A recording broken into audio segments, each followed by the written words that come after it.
इलाका गुज्जर चौक में पुलिस मुकाबला हुआ है, जहां 2 डाकू हलाक 2 फरार हो गए हैं। पुलिस के मुताबिक गुज्जर चौक में नाके के दौरान अहलकारों ने 2 मोटरसाइकिलों पर सवार 4 अफराद को रुकने का इशारा किया तो मुलजमान ने पुलिस पर फायरिंग कर दी। इस हवाले से मजीद जानते हैं अपने नुमाइंदा आबिद मुगल से। जी आबिद, अपडेट कीजिएगा।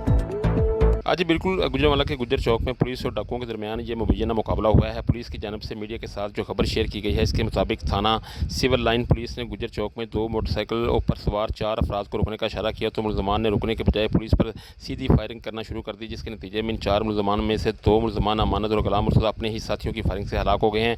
हलाक होने वाले मुलजमान गुलाम मुर्तज़ा और अमानत डकैती, कत्ल और इक़दाम कत्ल की दर्जनों वारदातों में मुलव्वस थे और इनके खिलाफ मुख्तलिफ थानों में दर्जनों मुकदमात भी दर्ज थे। और यहाँ मैं आपको ये भी बताता चलूँ कि अपने ही साथियों की फायरिंग से हलाक होने वाले यही 2 डाकू हैं जिनको पुलिस की हिरासत से छुड़ाने के लिए इनके साथियों ने फिरोजवाला पुल के करीब पुलिस वैन पर इस वक्त फायरिंग की थी, जब सेटेलाइट टाउन पुलिस इनको रिकवरी के बाद वापस थाने ला रही थी। और इस वाक़े में एक कांस्टेबल भी शदीद ज़ख्मी हो गया था। फरार होने वाले 2 डाकुओं की तलाश के लिए पुलिस छापे मार रही है। जी।